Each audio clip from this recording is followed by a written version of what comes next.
j'ai jamais eu l'impression d'être dans la réalité quand j'étais aux États-Unis, parce qu'on est tellement nourri de l'esthétique des films américains qu'à chaque fois qu'on fait un pas où que ce soit, on est dans un film.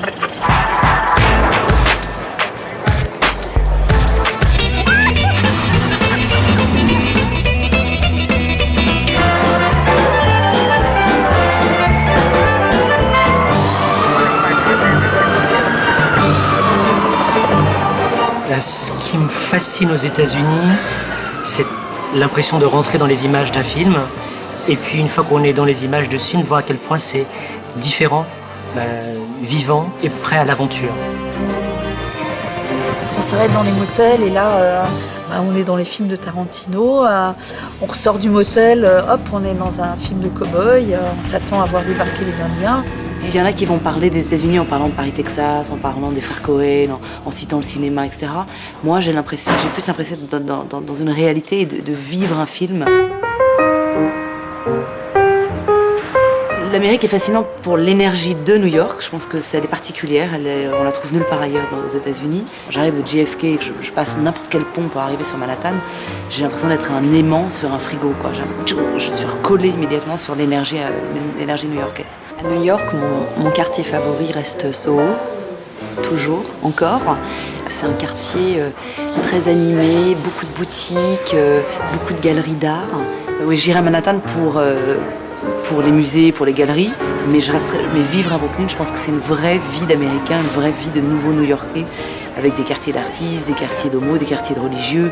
À New York, avec des enfants, s'ils sont petits, on peut aller voir le plus grand magasin de jouets du monde. On peut passer des heures dans Central Park, d'ailleurs là, quel que soit l'âge.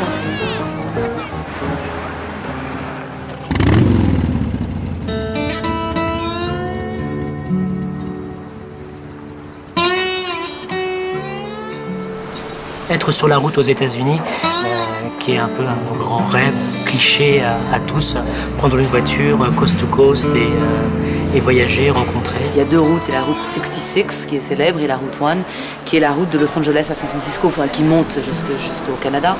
Le Pacifique est sur la gauche tout le temps. On est tout le temps au bord de la route, au bord d'un précipice. Bon, évidemment, on la quitte de temps en temps, la mer, mais on est au bord de la mer. Et donc en décapotable, c'est magique. C'est absolument sublime parce que c'est d'une beauté à couper le souffle. Et humainement, c'est une très grande richesse. C'est à la fois extrêmement moderne, extrêmement archaïque, extrêmement sauvage, extrêmement civilisé. On propose un voyage sur le thème de la musique de Chicago à la Nouvelle-Orléans, où on passe par le blues, la country, le jazz, le rock, en passant par Memphis, Nashville, et on finit par la Nouvelle-Orléans. Donc ça, c'est vraiment souvent pour des passionnés de musique, parce que le but, c'est de visiter des studios, écouter de la musique live. On est dans ces routes dont on a l'impression qu'elles vont continuer à l'infini, puis qui sont tout droites. Là aussi, comme dans des films, on a l'impression on voit les choses comme dans un cadre et on voyage hors de la réalité.